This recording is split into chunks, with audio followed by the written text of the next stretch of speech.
Alhamdulillah wassalatu wassalamu ala Rasulillah nabiyyina wa sayyidina Muhammad ibn Abdullah wa ala alihi wa sahbihi wa man walah wa ba'd. Apa kabar semua? Sehat? Baik. Tanpa kecuali siapapun yang berada di ruangan ini malam hari ini, mudah-mudahan yang pertama dibahagiakan oleh Allah Subhanahu wa taala.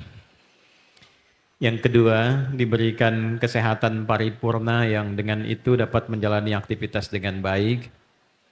Dan yang ketiga, ini yang paling penting, diberikan kemampuan dan kekuatan untuk menjaga nilai-nilai keislaman dan keimanan sampai kita wafat menghadap Allah Subhanahu wa taala.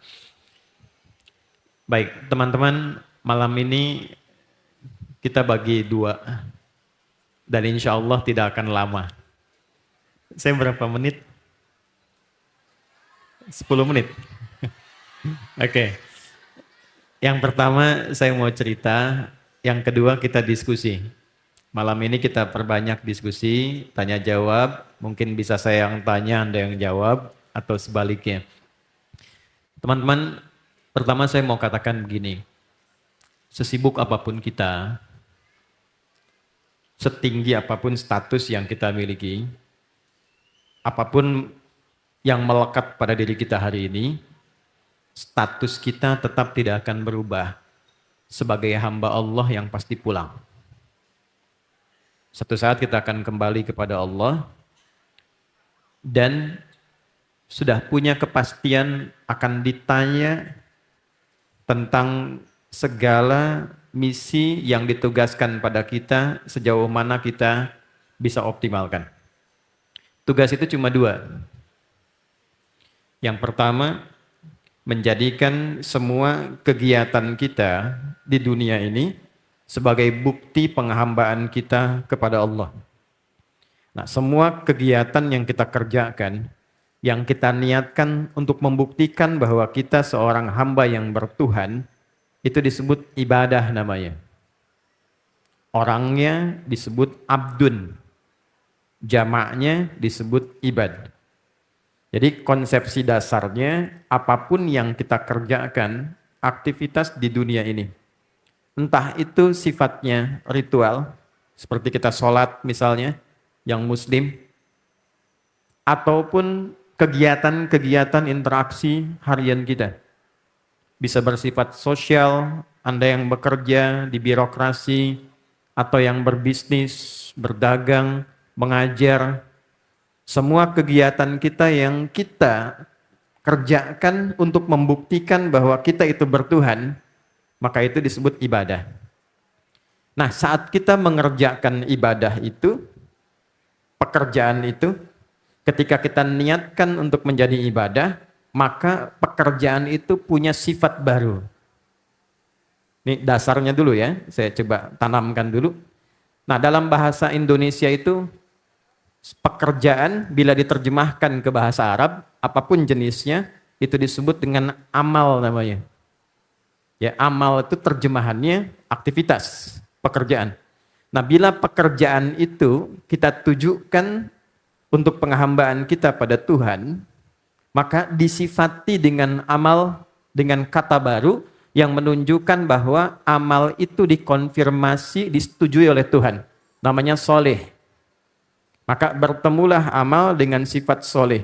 Disebut amal soleh. Nah, tugas kita itu hanya memastikan bagaimana semua pekerjaan kita menjadi soleh. Itu saja. Jadi, tidak bisa soleh itu disebut dengan baik saja, tidak. Soleh itu kebaikan yang disetujui oleh Allah.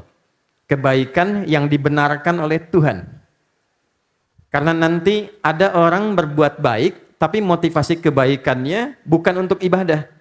Standar berkehidupan saja. Ya, oke, saya kembalikan supaya cepat.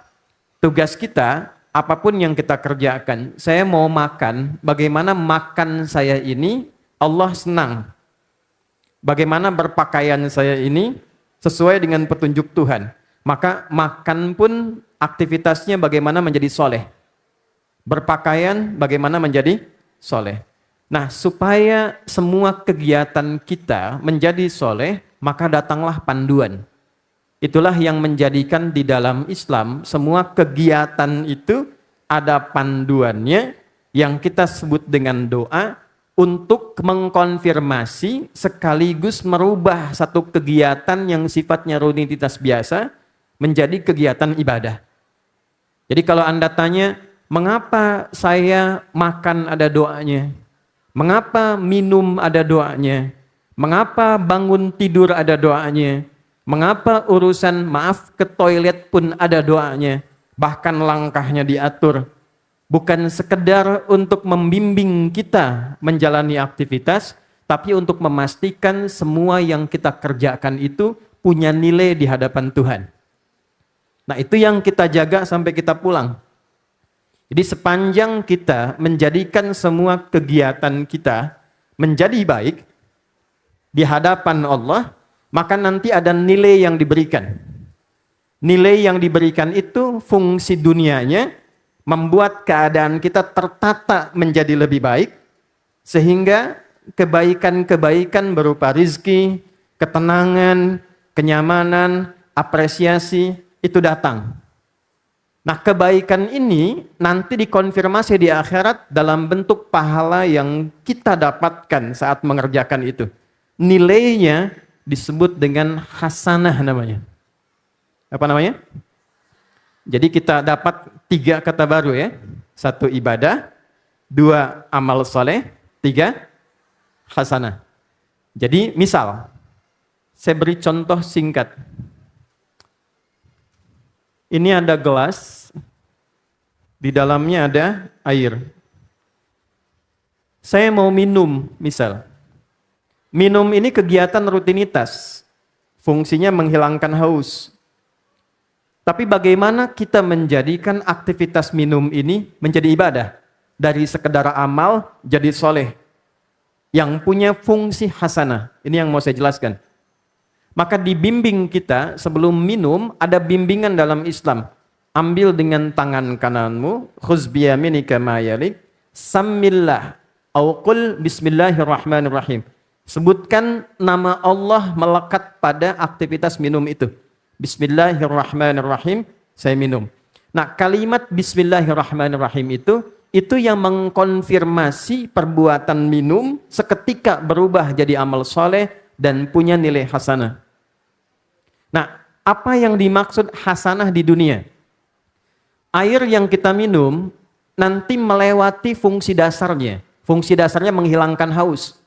Anda mau minum apapun, minum. Fungsi awalnya menghilangkan apa?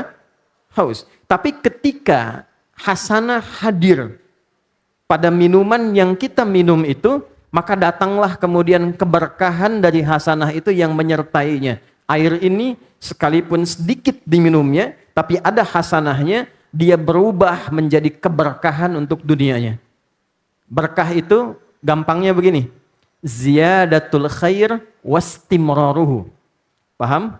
Tidak.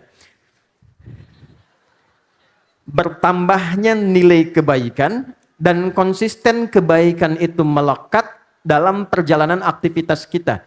Jadi minuman ini bukan sekedar menghilangkan haus, tapi menjadi tenaga yang dengan tenaga itu mudah kita berbuat baik.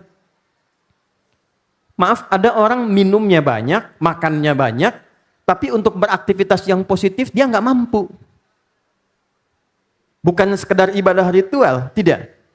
Berpikir tidak tajam. Diskusi tidak keluar argumen. Kegiatannya kurang positif. Itu artinya ada keberkahan yang berkurang pada perangkat kehidupannya. Nah, hasanah itu mengkonfirmasi segala yang kita kenakan dalam hidup, membawa nilai-nilai yang membuat kita tampil lebih baik. Kapan pakaian ini berkah? Bukan hanya ketika pakaian ini bisa melindungi sesuatu yang harus kita tutup, aurat kita. Tapi ketika kita kenakan pakaian ini membuat kita merasa lebih dekat dengan Tuhan. Kapan sepedanya berkah? Kapan sendalnya berkah? Kapan kacamatanya berkah? Kapan handphonenya berkah? Apakah pada handphone itu meletak hasanah? Jika yang diposting itu hanya gibah, jika yang diposting tidak pernah produktif, jika yang diposting itu celaan, itu tandanya tidak ada barokah di dalamnya. Mungkin syududu yang ada itu.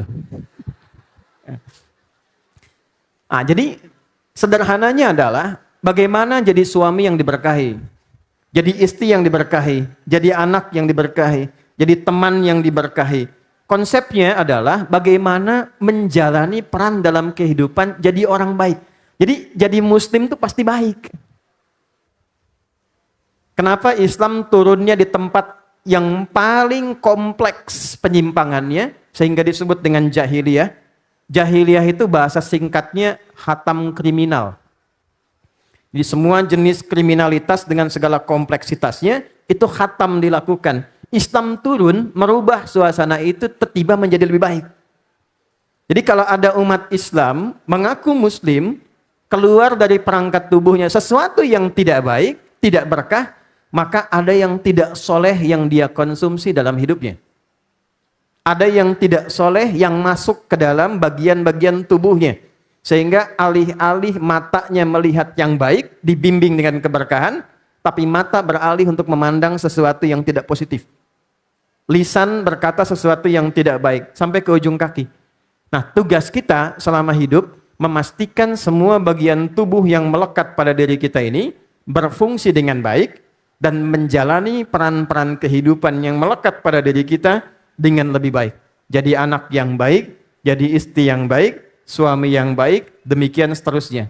Oleh karena itu, fitrah di lisan kita selalu mengatakan, saya ingin punya anak yang soleh. Saya ingin punya suami yang soleh. Istri yang soleha. Ya, kalau perempuan tinggal ditambah tak untuk membedakan gendernya. Ya, jadi saya ingin suami yang soleh, perempuan soleha. Muslim, muslimah. Mukmin, mukminah. Soim, masuk ya. Oke, balik. Agak cepat sedikit. Jadi kita sering memohon pada Allah supaya semua kegiatan kita itu punya hasanahnya. Nah, nanti setiap pekerjaan yang kita lakukan di dunia ini yang kita niatkan untuk jadi amal soleh, punya hasanah, hasanah di akhiratnya berubah bentuknya dari yang tadinya keberkahan dunia menjadi pundi-pundi pahala. Itu yang kita bawa pulang. Saya logikakan sebentar ya. Ini ada flip chart, jadi saya sedikit visualisasikan. Oh, maaf, whiteboard. Mungkin tidak bisa mengcover keseluruhan, tapi mudah-mudahan agak terlihat ya. Belakang terlihat ya? Ya, insya Allah ya. Saya tulis dulu ya, baru kelihatan. Oke. Ini ada, kita alur perjalanan hidup kita dulu ya. Ini di akhirat. Ini waiting room di alam kubur. Ini yang insya Allah kita lalui. 1, transit di sini. 2, berakhir di sini. Teman-teman, akhirat itu ujung sesuatu yang tidak ada pangkalnya lagi. Jadi ada akhir, ada akhirat. Kalau sudah pakai tak akhirat, artinya ujung sesuatu yang tidak ada lagi awal setelah itu. Jadi kehidupan kalau sudah di situ, selesai. Nggak bisa pindah. Nanti problemnya cuma 2. Apakah di tempat yang baik, dinamakan dengan surga, atau di tempat yang tidak inginkan kita berada di sana, yaitu neraka. Baik ya, pelan-pelan. Sekarang kita ada di mana? Di Smesko ya. Baik. Ini bagian dari dunia. Apa artinya dunia? Boleh angkat tangan? 500.000? Ya, Mbak, silakan. Boleh berdiri? Ya, cepat saja.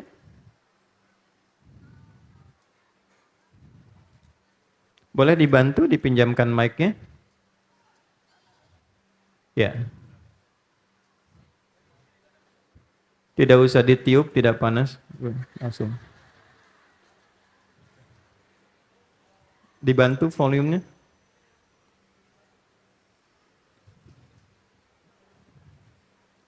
Saya hitung sampai 3 sebelum waktu habis. Oke. Oke, bismillahirrahmanirrahim. Assalamualaikum warahmatullahi wabarakatuh. Assalamualaikum warahmatullahi wabarakatuh. Izin menjawab Ustadz, Ya. setahu saya adalah dunia adalah tempat yang kita injak saat ini. Kita berada di planet bumi, planet nomor 3 ya ciptaan Allah Subhanahu Wa Taala dengan bagaimana kita bersikap, kemudian juga bagaimana kita hidup di dunia ya, yang nanti juga ada yang namanya hidup terakhir, namanya hidup di akhirat yang akan kekal.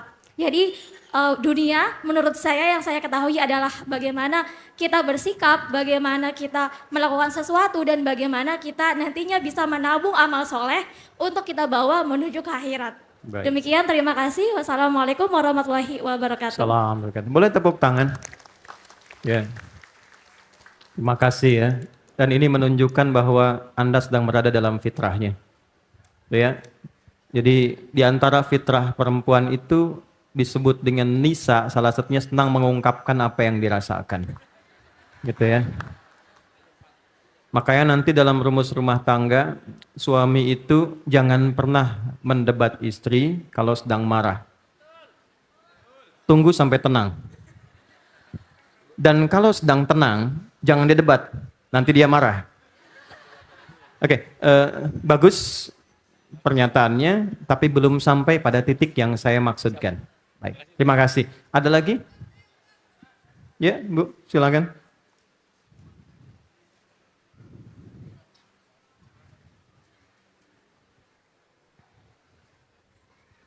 Bismillahirrahmanirrahim. Assalamualaikum warahmatullahi wabarakatuh. Assalamualaikum. Izin menjawab Ustadz, saya Nia dari Citayam.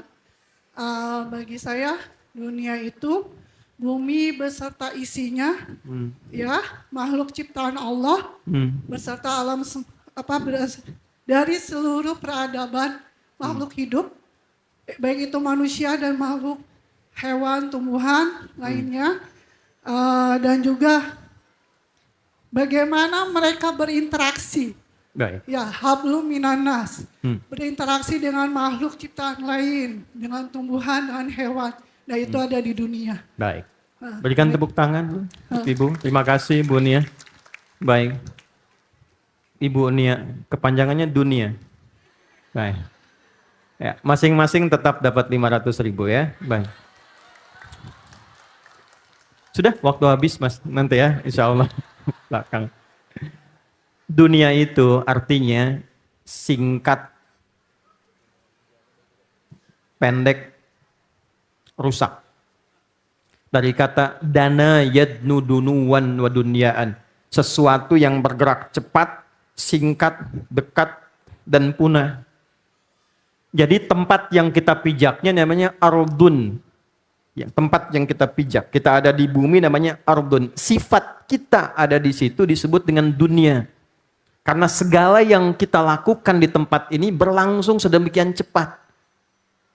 Ya, kayaknya baru tadi ya acara ini, padahal kan sudah berlangsung selama 2 hari. Kayaknya baru kemarin deh lulus sekolah, padahal sekarang sudah berumah tangga dan punya cucu. Itulah dunia.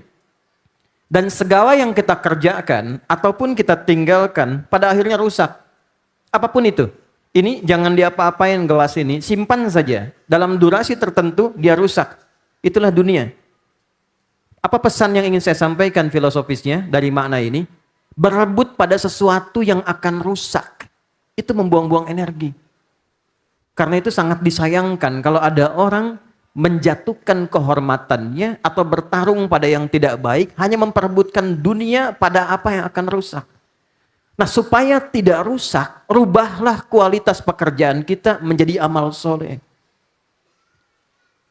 Di sini yang kita kumpulkan amal soleh, konfirmasinya menjadi ibadah. Ini tugas pokok kita, dalilnya Quran surah 51 bagi yang muslim ayat 56. Ketika ini kita kerjakan, otomatis kita mendapatkan feedback dari perbuatan ini, mengarahkan kita pada nilai-nilai kebaikan. Itu yang kita sebut dengan hasanah namanya. Nah, kita kan mau pindah nanti ke sini. Kita akan tinggalkan ini. Hukum mengatakan, setiap berpindah tempat, maka kita harus mengikuti aturan di tempat baru itu. Sepakat ya? Anda pindah dari Jakarta ke Bandung, maka ikut aturan yang ada di Bandung. Anda pindah ke Malaysia, tugas tertentu, maka mata uang yang berlaku ringgit. Aturan yang berlaku aturan Malaysia. Nggak bisa kita memaksakan, saya pengen aturan Indonesia diterapkan di tempat lain. Itu mustahil. Jadi Anda bayangkan, di interdunia saja, aturannya bisa berubah, tidak sama, maka bagaimana ketika kita meninggalkan dunia? Mustahil Anda ingin sama. Pindah di antara dunia saja, aturannya sudah berbeda. Maka pindah ke sini pun, dia punya aturan sendiri. Berpindah ke sini, ini punya aturan sendiri. Bekalnya tidak sama, aturannya berbeda. Sekarang pertanyaannya, ada nggak di muka bumi ini satu referensi yang menjelaskan bagaimana suasana di alam kubur ini, bekal apa yang harus kita bawa, seperti apa persiapannya, apakah kita desain kuburan di atas dengan begitu mewah, terkonfirmasi di dalamnya akan ikut mewah, atau dia punya aturan sendiri. Nah, saya meriset dari sekian banyak kitab suci atau yang disucikan di muka bumi ini firm. Hanya Al-Quran yang menjelaskan terperinci tentang segala yang terkait dengan kehidupan, baik di dunia, alam kubur, sampai ke akhiratnya. Dan menjelaskan detail apa yang dibawa ke sini bekalnya, apa yang bermanfaat di sini. Nah, ketika kita mengonfirmasi ini tentang hasanah, lalu Tuhan katakan di Quran surah Al-Adiyat misalnya, ayat 9, afala ya'lamu idza bu'thira ma fil qubur. Quran surah ke-82 ayat ke-4 misalnya, ya, wa idzal qubur bu'thirat.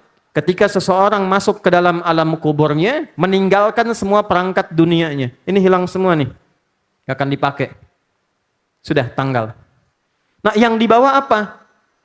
Nah, amal soleh ini ketika menghasilkan hasanah, maka hasanah di dunia sifatnya barakah. Ketika meninggalkan dunia, hasanah itu dikonfirmasi menjadi ajrun namanya. Dalam bahasa Quran, ajrun jamaknya ujurun, bahasa kitanya pahala. Ini pelan-pelan ya. Ini nggak akan tampak sekarang. Nanti begitu mau pindah ke alam kubur, baru ditampakkan hasil yang telah kita dapatkan selama hidup berupa pahala itu. Ya, kalau pengen segera ya silahkan. Ya, itu pilihan masing-masing. Udah, sini ya. Lahum ajrun ghairu mamnun. Wa basyiril mu'minina alladzina ya'maluna sholihati anna lahum ajran hasana. Ajrun hasana. Jelas? Maka setiap mengerjakan satu perbuatan, detil sekali. Jadi amal soleh, maka kita punya 10 nilai pahala dari satu perbuatan hasanah. Ini yang bisa bawa pulang nih ke sini. Anda bikin status di handphone misalnya. Anda hanya tuliskan satu ayat saja. Misal, kita tuliskan misalnya, laqad kana lakum fi rasulillahi uswatun hasanah. Sungguh, semua yang melekat pada pribadi Rasulullah teladan terbaik untuk hidup kita semua. Bikin status. Status itu, begitu kita tuliskan, kita niatkan untuk jadi amal soleh, maka dia melahirkan 10 nilai kebaikan yang kita bawa pulang. Itu ditemukan di Quran surah ke-6 di ayat 160. Man jaa bil hasanati falahu asyru amsalihha. Siapa yang mengerjakan satu perbuatan yang bernilai hasanah, maka dituliskan baginya 10 nilai kebaikan yang dia bawa pulang nanti. Handphonenya saat meninggal tidak ikut ke alam kubur. Anda boleh tes, itu rusak sendiri. Rusak sendiri. Boleh kalau mau coba bikin wasiat sekarang, mama kalau aku meninggal kangen, handphoneku simpen aja. Kalau mama kangen miss call aja ya. Tapi yang khairayyarah miss callnya. Kan miss call ada 2 kan? Wa may ya'mal mithqala dzarratin khairayyarah wa may ya'mal mithqala dzarratin syarrayyarah. Oke, ini yang dibawa pulang. Ini nanti akan ditimbang di akhirat. Handphonenya nggak ditimbang, jilbabnya nggak ditimbang, PC-nya nggak ditimbang. Yang ditimbang itu apa value dari semua yang kita kenakan, yang kita bawa pulang. Karena hukumnya beda. Aturannya nggak sama. Itulah yang menjadikan kita sering berdoa.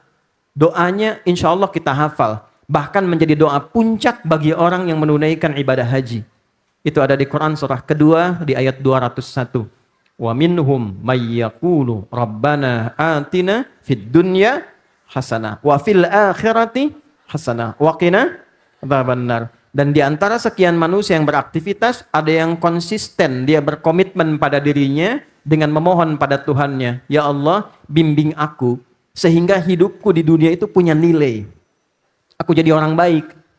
Dan kebaikanku dikonfirmasi di akhirat yang membebaskan aku dari ancaman-ancaman neraka. Jadi hidup kita selama berkehidupan hanya memastikan kita jadi orang baik, apapun statusnya. Dan kebaikan itu punya nilai di hadapan Allah. Itu dulu pengantarnya. Ya. Nah, kita belum mulai ya. Ini kita baru mukaddimah nih. Nggak, saya serius. Di sini pengen 2 jam dari itu. Nih. Tuh. Pelan-pelan ya. Sampai di sini bisa dipahami jalan hidup kita? Baik. Itu standarnya awalnya. Tapi apakah semua yang kita kerjakan, semua terkonfirmasi soleh? Tugasnya kan menjadikan semua bagian tubuh soleh kan? Baik. Apa fungsi mata? Bukan sekedar melihat. Melihat yang soleh. Ketika yang dilihat ini tidak soleh, tidak baik, palingkan pandangan. Itu dasarnya. Quran surah 24 ayat 30 untuk laki-laki, ayat 31 untuk perempuan. Apa fungsi lisan? Bicara yang baik, yang soleh. Kalau yang tidak baik itu muncul, jangan diungkapkan. Maaf. Berbicara yang kotor itu tak baik. Gibah itu tak baik. Merendahkan orang tak baik. Bagi orang yang hasanah, tidak akan keluar kosa-kata itu. Tidak akan keluar. Nah, tapi pertanyaannya adalah, betapa banyak orang menginginkan hisab ringan di akhirat, mendapatkan surga sebagai tempat pulangnya, tapi dia punya kesadaran bahwa mungkin kesolehannya belum cukup membawa dia pulang kepada Allah dalam suasana yang lebih baik. Contoh, kita tes sekarang, kita masuk pada intinya. Siapa yang merasa sampai malam ini amal solehnya sudah banyak? Boleh angkat tangan. Turun. Gak usah malu-malu. Oke, siapa yang merasa amal salahnya lebih banyak dibanding solehnya? Oke, terima kasih. Turun. Pertanyaan berikutnya. Siapa yang ingin sekali masuk surga? Insya Allah. Firdaus bersama Nabi. Oke, saya ulangi ya. Siapa yang merasa salahnya banyak? Ingin masuk surga? Firdaus bersama Nabi. Oke, saya info saja, info ya. Kenal Nabi Adam kan? Kenal di mana? Oke.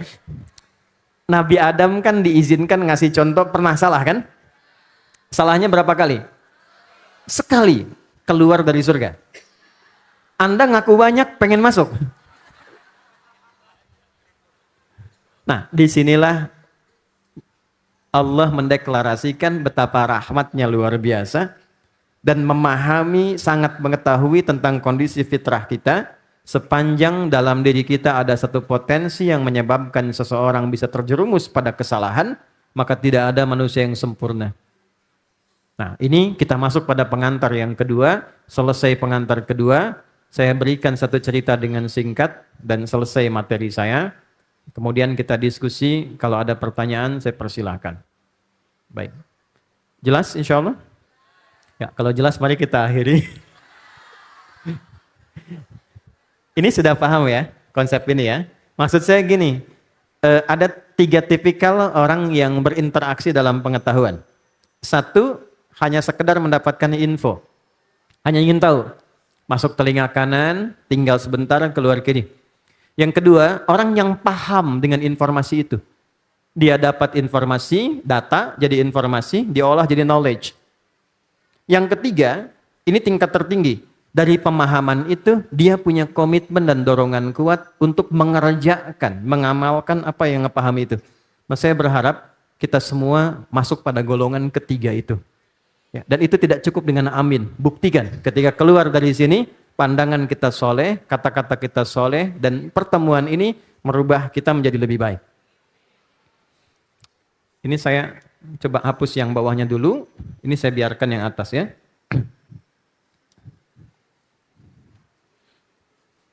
Semoga Allah ampuni kita semua.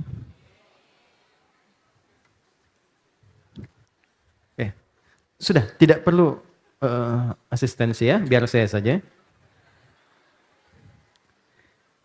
Sekarang pelan-pelan. Saya ambil 3 makhluk dulu ya, untuk komparasi ya. Manusia. Oke. Malaikat. Satu lagi, ada masukan? Jangan terlalu serius melihatnya ke saya. Ya, ambil setan lah misalnya kan. Ya. Kalangan jin yang paling nakal. Itu sifatnya disebut setan, makhluknya iblis. Kalau baca Al-Kahf Quran surah ke-18 ayat 50. Wa idh qulna lil malaikati isjudu li adama fasajadu illa iblis kana minal jinni fa fasaqa an amri rabbih. Jadi iblis itu dari kalangan jin yang aslinya, asalnya sangat taat, senang beribadah, tapi kemudian melakukan tindakan yang sangat angkuh sehingga keangkuhan itu menutup kebaikan-kebaikannya. Di dalam bahasa Arab yang standar, jika kita menemukan sesuatu yang tidak baik, ditutup oleh yang baik sehingga yang baiknya tampak. Itu libas namanya. Jelas? Maka pakaian disebut libas karena dia menutup aurat yang seharusnya tidak ingin kita tampakkan. Sebaliknya, kalau ada kebaikan ditutup dengan ketidakbaikan sehingga yang tidak baiknya dominan, itu iblis namanya. Jelas? Nah, ketika ketidakbaikan itu diwariskan pada orang lain, maka muncul sifatnya. Namanya syaitannya melekat pada objeknya disebut syaitan. Jadi ketika menjadi iblis belum menggoda orang lain. Tapi ketika kemudian keburukan itu diwariskan pada orang lain, maka dia menjadi syaitan.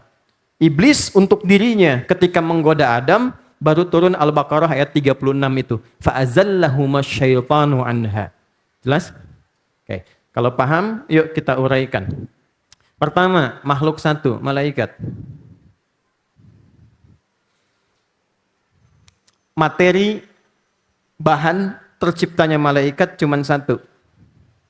Dan dengan satu ini membawa karakter, yaitu materi takwa. Materi apa namanya? Takwa. Takwa itu singkatnya puncak akumulasi kebaikan.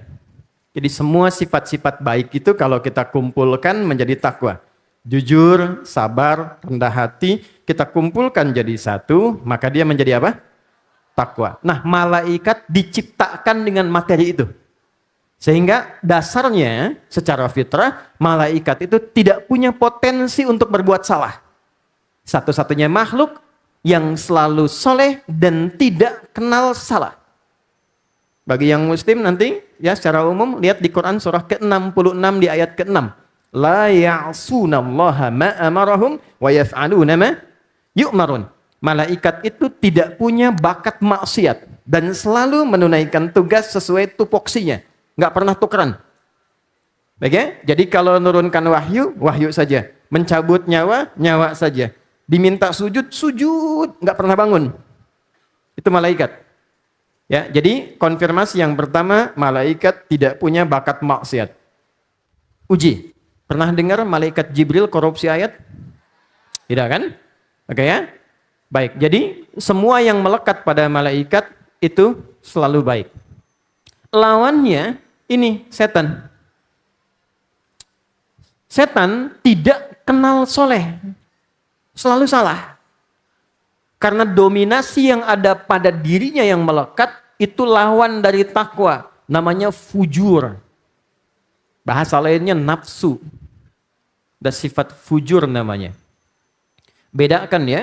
Ada fajar, ada infajar, ada fujur. Itu berbeda. Saya tidak akan bahas itu karena waktunya akan terlalu lama. Ya, intinya nafsu itu lawan dari takwa. Jadi kalau di malaikat ada sifat rendah hati, di nafsu ada sombong. Kalau di sifat takwa ada jujur, di sini ada dusta. Jelas sampai sini? Baik. Dan syaitan dominasinya semua sifat fujur. Nggak pernah kenal soleh, selalu salah. Baik ya? Dan menariknya, di dalam Al-Quran, baik setan ataupun malaikat yang positif, itu disebutkan dengan jumlah yang sama, 88 kali. Malaikat disebutkan 88 kali, setan disebutkan 88 kali. Ini dominan pada sifat soleh, positif, yang ini dominan pada sifat salah, negatif. Nah, sekarang kenali diri kita. Ibu siapa yang suaminya malaikat? Tidak ada kan? Baik ya. Coba pastikan dulu, saya beri waktu, hitung sampai 3.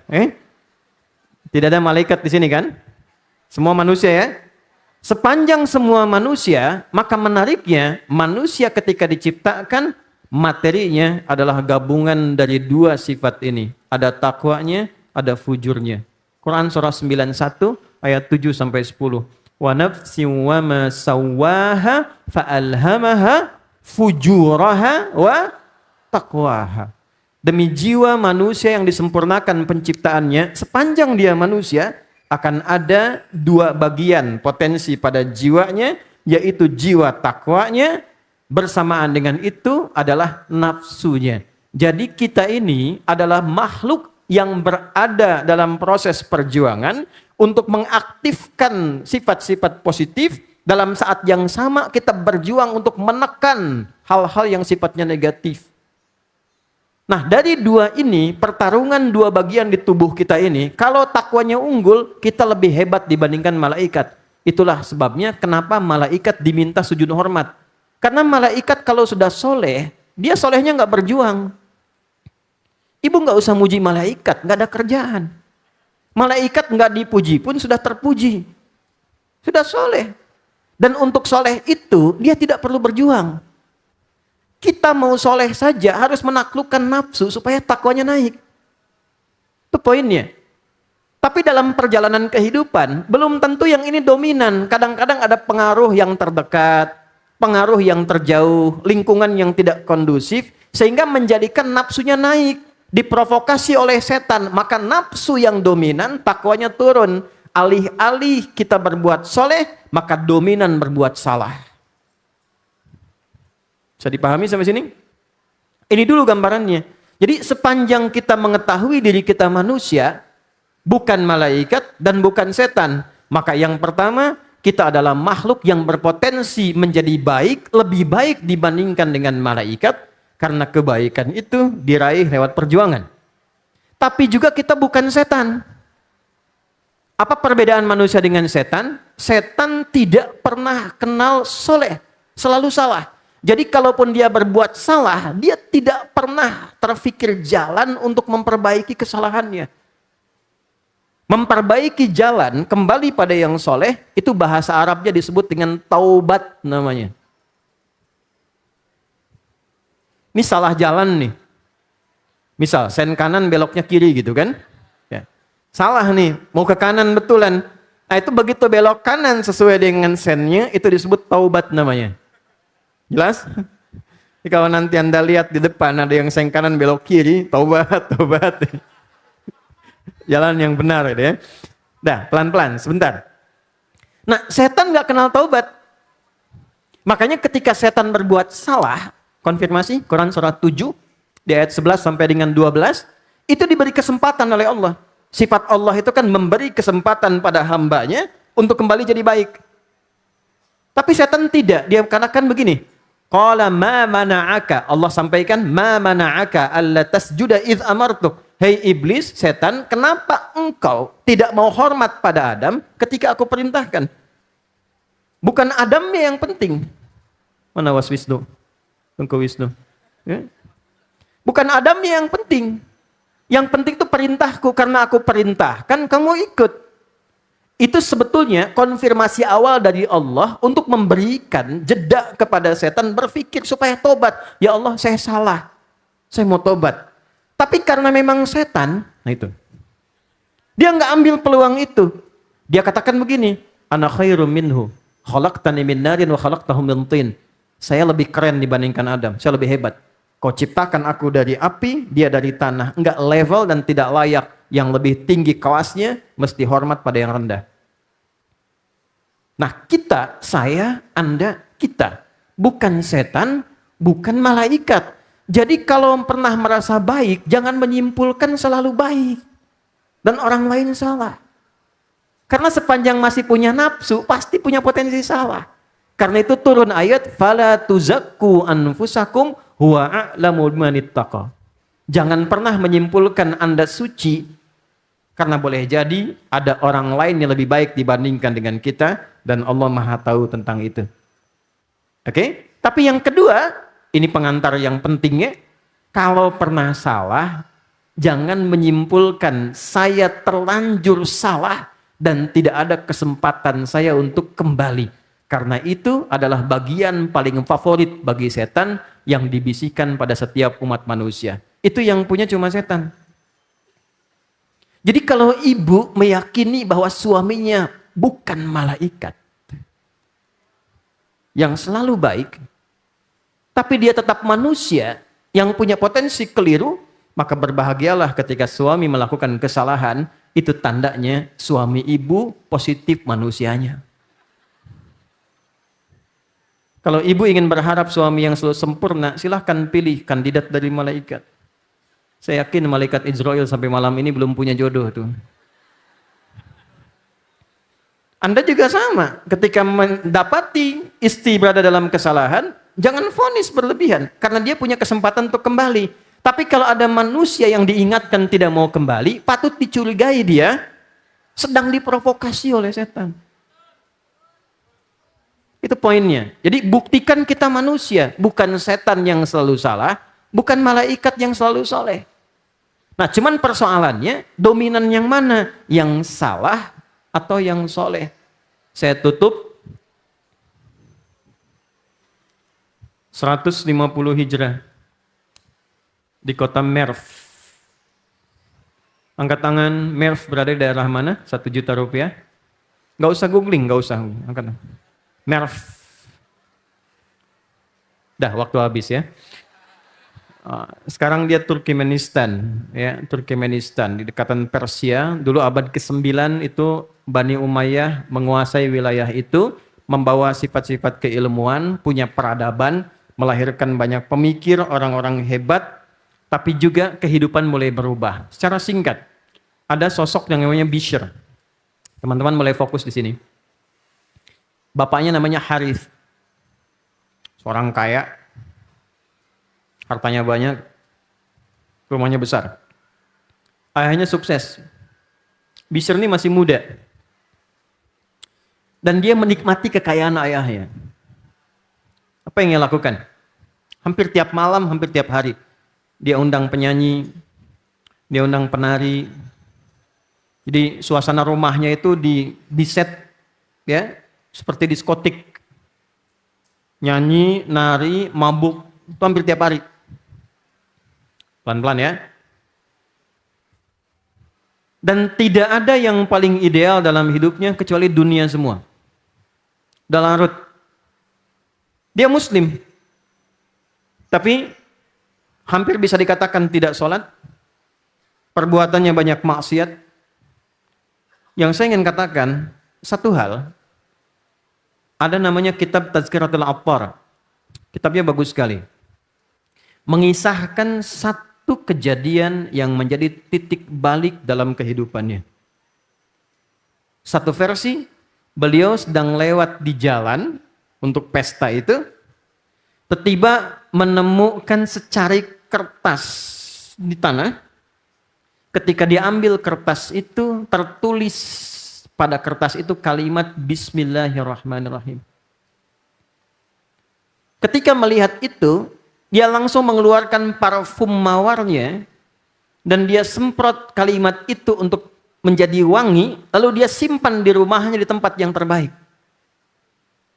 Tahu apa yang terjadi? Ketika malamnya tertidur, di sosok yang sana, di tempat yang berbeda, ada seorang yang saleh, kiai, seorang alim minal ulama, malamnya bermimpi. Orang ini ahli ibadah, dekat dengan Allah, Tiba malam dia bermimpi, mendengar suara memerintahkan, karena Bishr ini telah memperlakukan kalimatku dengan baik, dengan harum, dengan mulia dan mensucikannya, maka aku pun berkenan untuk merubahnya jadi orang baik, memuliakannya dan mengharumkan namanya di dunia dan di akhirat.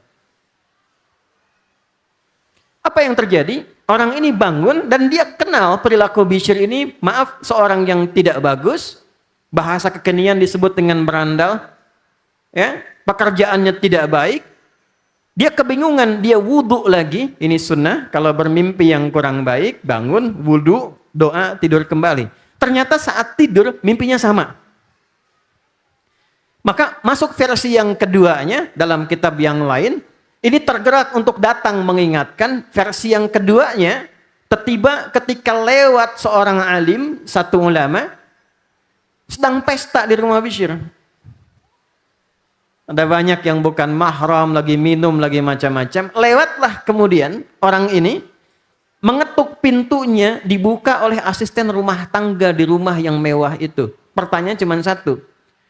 Apakah pemilik rumah ini seorang yang bebas merdeka atau seorang hamba? Lalu asistennya berkata, oh ini bukan seorang hamba, ini orang bebas, orang merdeka. Apa kata ulama ini? Kalau dia memang orang bebas, orang merdeka, bukan hamba, silahkan, bebas-bebas saja. Kecuali dia seorang hamba yang suatu saat kembali pada tuannya, maka saatnya ia kembali dalam kehusuan dan kebaikan. Bishr dengar kalimat itu remang-remang, kaget dia. Lalu kemudian mengejar ke depan, orangnya sudah tidak ada, ditunjukkan arahnya, maka beliau lupa tidak menggunakan alas kakinya, dikejarlah orang itu, sampai kemudian berjumpa, dia katakan, apa yang Tuan tadi katakan saya dengar sekilas. Diulangi kalimat tadi secara singkat dari dua kejadian ini. Anda bayangkan, jatuh Bishr ini, ingat bahwa dia akan pulang, statusnya seorang hamba, bukan orang yang bebas yang tidak dimintai pertanggungjawaban, maka dia menangis, menangisi dirinya, dan sejak saat itu dia berjanji meninggalkan kehidupannya untuk beralih menjadi pribadi yang lebih baik. Sejak saat itu dia tidak pernah adakan pesta lagi, dia mulai belajar agama dengan baik, dia berhijrah dengan cara yang benar, dia konsisten menjalani sisa kehidupannya, dia tawadhu dalam hidupnya, dan selama hidup untuk memutuskan, perhatikan kalimatnya, hubungan dia dengan kemaksiatan, dia memutuskan pada dirinya, saya ingin mengenang taubat saya kembali pada jalan yang baik. Ketika mengejar orang itu tanpa alas kaki, maka ia putuskan selama hidupnya nggak ingin pakai sendal, nggak ingin pakai alas kaki. Bahasa Arabnya hafi. Maka sejak saat itu dikenal dengan Bishr al-Hafi.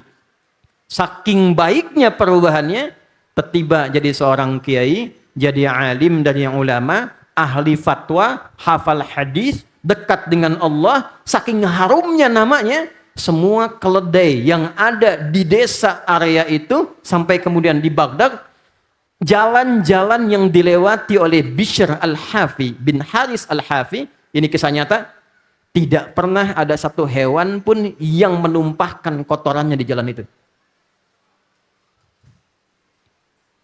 Satu kali, karena hidupnya telah berubah, menjadi lebih baik, dia ingin menebus kesalahannya di masa lalu.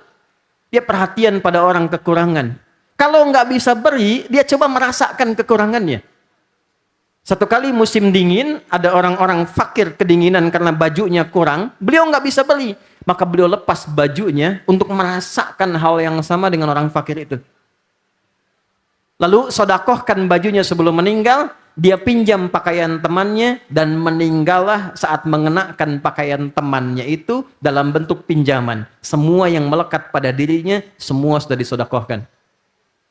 Saat kejadian Bishr ini meninggal, besoknya ada seorang menunggangi keledai, lewat jalan yang biasa dilalui oleh Bishr, keledai itu menumpahkan kotoran. Maka orang ini berkata, hari ini Bishr telah meninggal. Maka dia umumkan di daerahnya, orang bertanya, dari mana engkau tahu kalau Bishr telah meninggal? Karena keledai yang biasa melewati jalan Bishr tidak pernah mengeluarkan kotoran. Hari ini dia mengeluarkan kotoran, aku yakin Bishr telah meninggal dunia. Dan benarlah di hari itu beliau telah berpulang dengan nama yang harum sampai hari ini. Di kalangan para ulama beliau sangat dikenal. Imam Ahmad bin Hambal sangat memuliakan, selalu konsultasi terkait hubungannya dengan Allah. Sampai muridnya berkata begini, "Ya Imam, Anda ahli hadis, ahli fikih, tapi kenapa Anda selalu datang ke tempat pemuda seperti itu?" Kata Imam Ahmad, "Betul, dalam urusan fikih, urusan hadis, aku lebih pandai dari dia. Tapi dalam urusan mengenal Allah, dia lebih pandai dariku." Seseorang yang tadinya larut dalam kemaksiatan, datang satu titik perubahan pada dirinya, dia menjemput itu, dan itu mengharumkan namanya di seluruh kalangan makhluk, bahkan hewan pun tak sanggup membuang kotoran di jalan-jalan yang ia lalui, dan namanya abadi sampai dengan kini. Anda boleh search, silahkan cari Bishr Al-Hafi, dan Anda lihat kemudian bagaimana keajaiban itu terjadi. Poinnya adalah, ini yang ingin saya sampaikan, dan ini penutup pertemuan kita. Teman-teman, tidak ada manusia sempurna. Tapi seburuk apapun perbuatan tidak baik yang pernah kita kerjakan di masa lalu, Allah itu satu-satunya Tuhan yang melekatkan sifat sayang tanpa batas bagi zatnya. Sepanjang kita mau kembali, Allah pasti memberikan kesempatan dan jalan untuk merubah diri kita menjadi lebih baik. Maka temukanlah titik balik itu.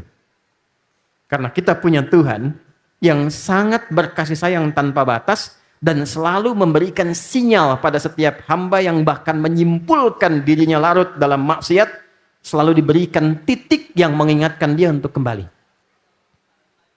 Tinggal pilihan, kembalikan pada diri kita. Apakah kita manusia atau memang setan yang berwujud manusia? Jika kita merasa kita manusia, temukan titik balik itu. Boleh jadi mungkin ketika melihat orang kok pulang dari sini, tiba-tiba melewati orang yang sedang sholat di masjid. Tiba-tiba melihat anak menghafal Quran. Itu titik balik yang mesti kita cari. Setiap kita pasti punya frekuensinya, pasti punya momentumnya. Begitu Anda mendapati itu, yakinkan, itulah tanda sayang dari Allah yang meminta kita untuk segera kembali menjadi pribadi yang baik. Mungkin itu adalah tanda akhir yang mengantarkan kita wafat dalam keadaan husnul khatimah. Jadi saya menginginkan kita saling mendoakan. Melihat siapapun, tolong lihat dengan kacamata yang baik. Guru kami mengajarkan demikian. Jangan pernah menyimpulkan saya lebih baik dari dia. Lihat siapapun, pernah melakukan apapun dalam hidupnya, sepanjang dia masih hidup, dia punya hak untuk menjadi pribadi yang lebih baik dari sebelumnya. Saya akhiri Quran surah 39 di ayat 53. Qul ya ibadiyalladzina asrafu ala anfusihim la taqnatu mir rahmatillah. Innallaha yaghfiru dzunuba jami'a.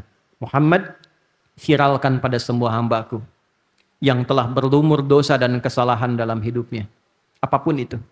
Yang pernah mabuk, yang pernah berzina, yang pernah mencela orang, yang pernah menipu, yang pernah korupsi, yang pernah nyogok, itu israf. La taqnatu mir rahmatillah. Jangan pernah berputus asa dari kasih sayang yang telah Allah tebarkan tanpa batas dalam kehidupan. Innallaha yaghfiru dzunuba jami'a. Tanamkan, yakinkan pada hatimu yang paling dalam, sungguh Allah akan selalu mengampuni seluruh dosa-dosa yang pernah kita lakukan sepanjang kita mau kembali kepada Allah dengan niat dan kesungguhan yang benar. Mudah-mudahan pertemuan ini mengembalikan kita pada suasana yang baik, saling mendoakan dalam kebaikan. Ketika pribadinya baik, keluarganya baik, insya Allah bangsa kita pun, negara kita pun akan menjadi lebih baik dari sebelumnya. Jelas insya Allah? Paham? Saya ulangi ya. Paham? Jelas? Baik. Masih beriman kita? Yakin? Nah, kalau yakin kita cek ya. Al-Ma'idah. Kita cek. Kita ambil dari ayat 100 sampai 101-nya. Ya ayyuhalladzina amanu. La tas'alu an asya'a in tubdalakum tasukum. Hei orang-orang yang beriman. Kalau masih beriman, yakin tanpa ragu. La tas'alu an asya'a in tubdalakum tasukum. Buktikan keberimananmu dengan cara Bila satu uraian telah jelas disampaikan dan telah Anda pahami, maka jangan banyak mempertanyakan yang telah jelas itu, sehingga bisa menjadikan yang jelas menjadi tidak jelas sepanjang beriman. Paham insya Allah? Jelas uraiannya? Ada pertanyaan?